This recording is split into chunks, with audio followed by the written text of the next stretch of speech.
Coming up on Around San Diego, we have the latest on the fiery crash that killed one San Diego police officer and left another with major injuries.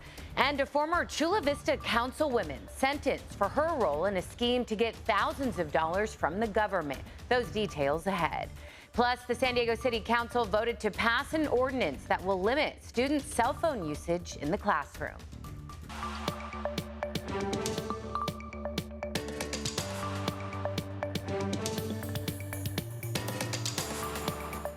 Hello and welcome. Thank you so much for joining us as we take you around San Diego. I'm CBS 8's Jenny Day. I'll get you caught up on a week's worth of news and look ahead in less than 30 minutes.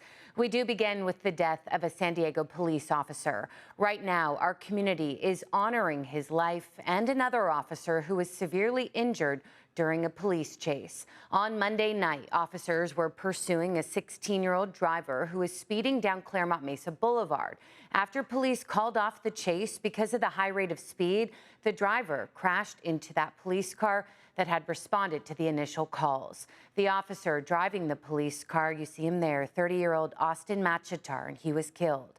Machetar was on the force for 5.5 years and grew up in Chula Vista. Those who knew him say he had an infectious smile and passion to serve and was following in the footsteps of his father. Father is a retired deputy sheriff, and so he dedicated his life to public service, and we will not forget that. Yeah, the other officer, 27-year-old Zachary Martinez, is severely injured but in stable condition. The 16-year-old driver, who has been identified as Edgar Ovideo, was pronounced dead at the scene. The Police Officers Association is raising funds to help the families of Officer Machetar and Officer Martinez navigate this tragedy. Well, a federal judge in Texas is temporarily pausing the Biden administration's new protections that would allow immigrant spouses of U.S. citizens a path to citizenship.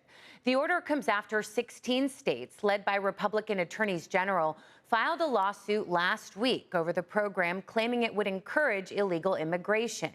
The program launched in June, and the application process has now been open for a week. The policy offers the spouses of U.S. citizens without legal status a path toward citizenship by applying for a green card and staying in the U.S. while undergoing that process. The judge's order put the program on pause for at least 2 weeks while the challenge continues. Well, the man accused of setting his ex-girlfriend on fire while she was working at a 7-Eleven in Chula Vista appeared in court for the first time. Jose Villanueva pleaded not guilty to the multiple felony charges he's now facing, including attempted murder, torture, and arson. During the hearing, the judge said a lot of planning went into the attack of his ex-girlfriend, Amanda Buchanan. Villanueva remains in custody with no bail. And San Diego lifeguards are reminding people to stay out of the ocean at night after a man recently drowned. Authorities say 24-year-old Kevin Dignan was visiting San Diego when he and a friend decided to go into the ocean there at Mission Beach, diving into the water at night. Dignan never resurfaced and was later found lying on the beach. His friends called 911, but sadly he did not survive. The medical examiner's office has ruled his death an accident. And former Chula Vista councilwoman Andrea Cardenas was sentenced to 2 years probation after admitting she lied to the government to obtain thousands of dollars of pandemic relief funds and unemployment benefits. Cardenas pleaded guilty to 2 counts of grand theft. This is a similar sentence to what her brother got, who also participated in this scheme. For the first time in the courtroom, we heard from the former councilwoman, and she apologized. I have received a lot of email threats on social media. I've been screamed at on the street in front of my house, been told that before I come to my house, and I've been subjected to vile language that I've never experienced.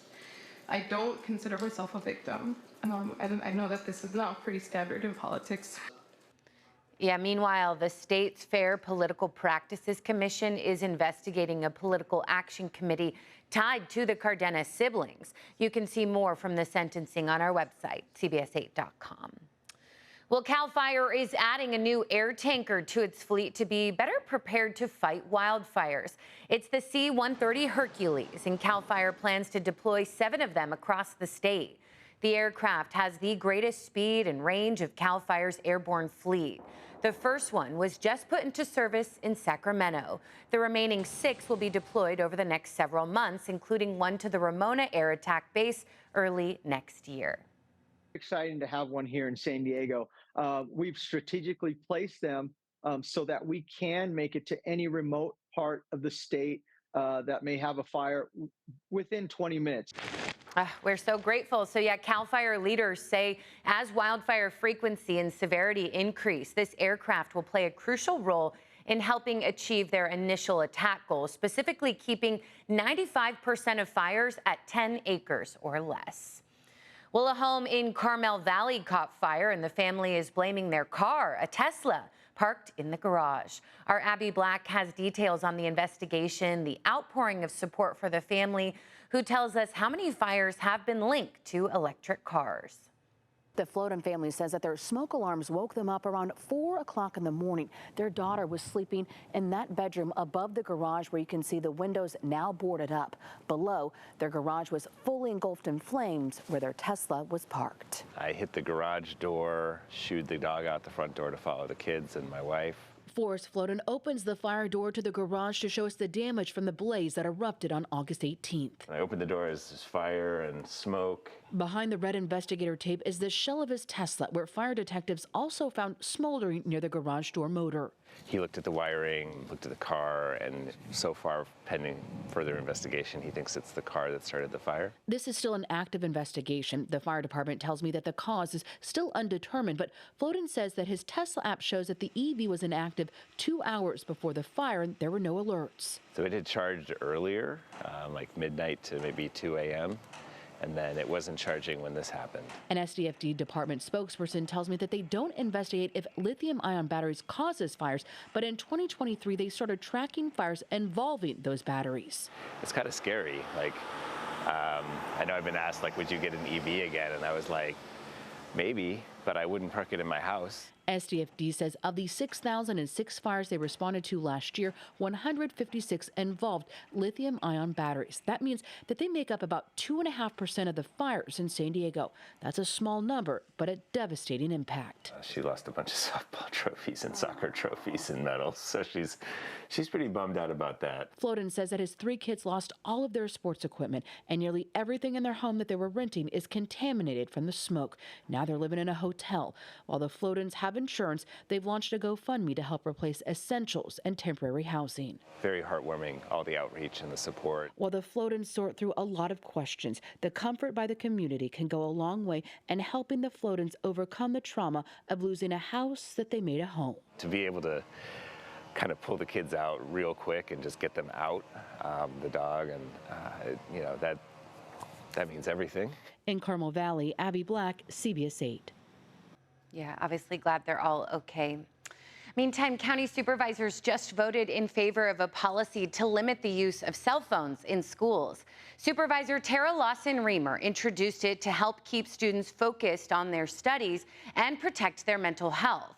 Under the policy, county mental health experts will work with each school district to develop a plan to curb cell phone usage.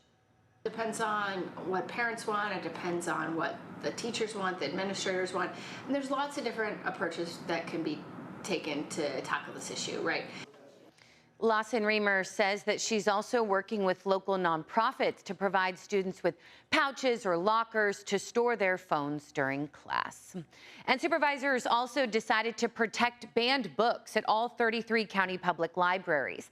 Last year, more than 4,200 books nationwide were targeted for removal from libraries, according to the American Library Association.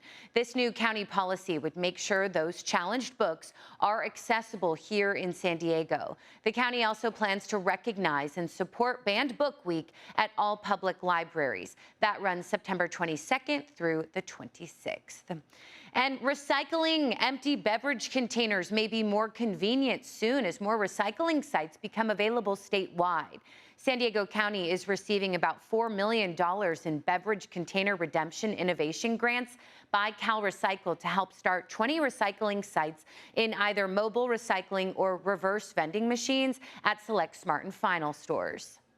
It's an added level of convenience that you can kind of do your shopping for the week and also bring your empties so that you can get those nickels and dimes back. We need to focus on making less of it above everything else.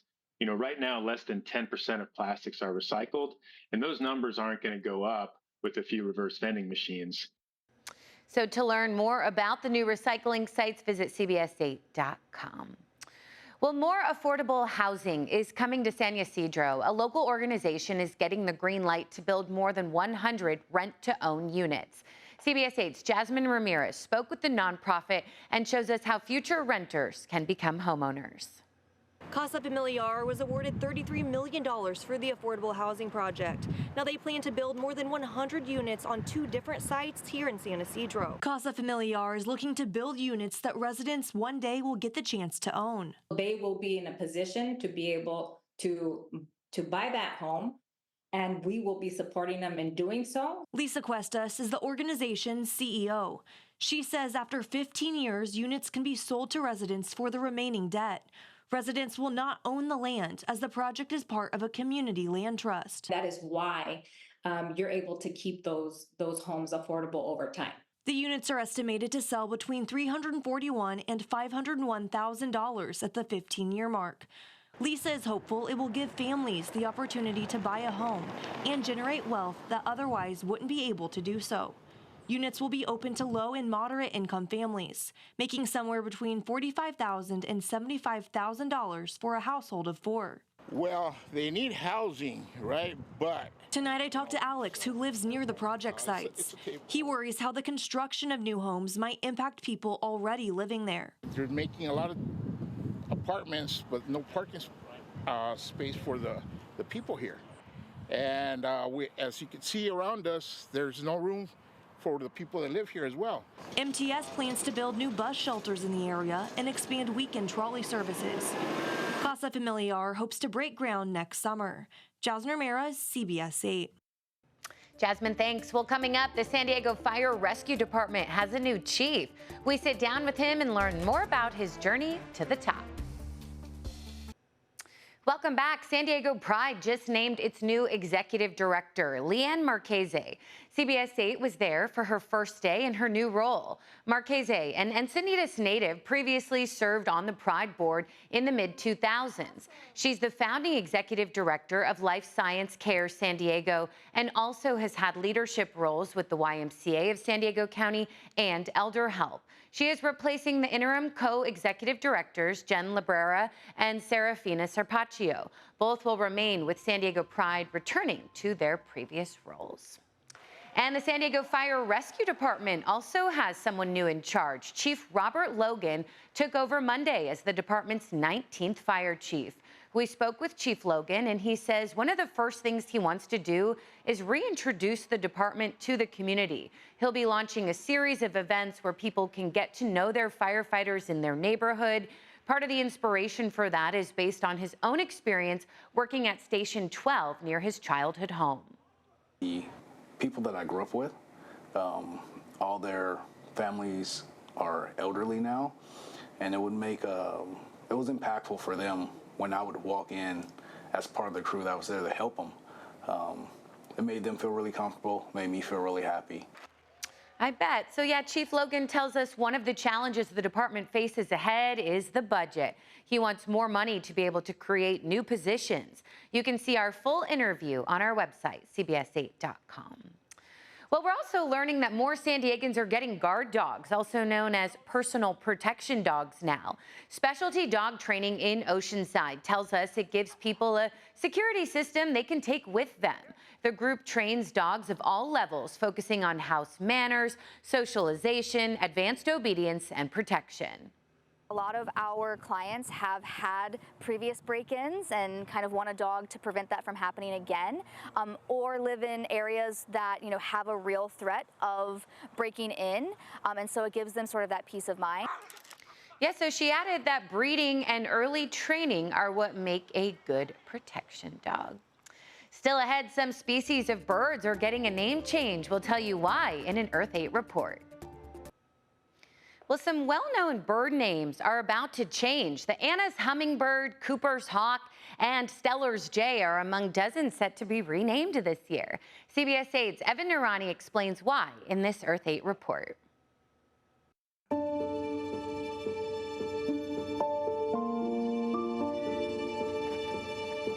A name change is coming to dozens of species of well-known birds this year, all in a push by the American Ornithological Society to remove human names and swap them with more useful description-based replacements. Yes, I think it's a great idea. We met with Bob Gordon, a retired physician and master falconer, in support of the new names. We progress when you realize that the names were made by European males and excluded many of the women who had scientific discoveries, also a lot of the non-whites.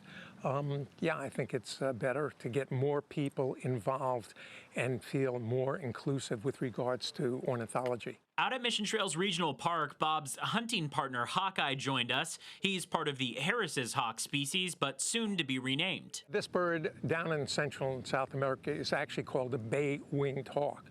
If those familiar with bay-colored horses, they're chestnut with black markings. And this bird has been called that for a century down in Central America, South America.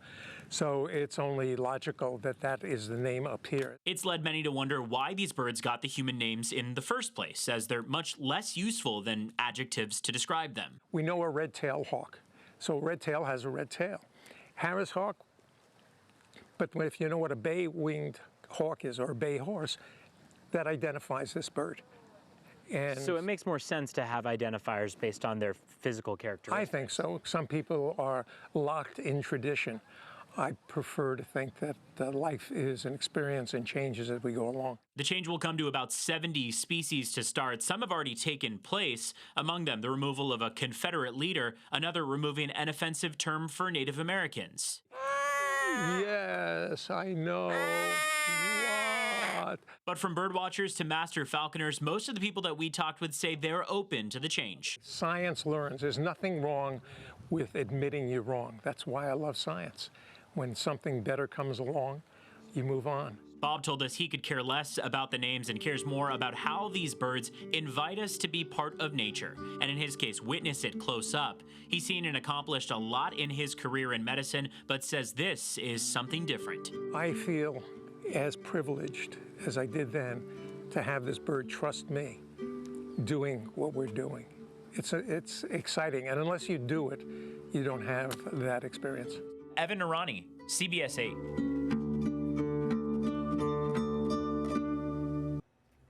I love our Earth 8s. Isn't that interesting? Beautiful too. Evan, thanks.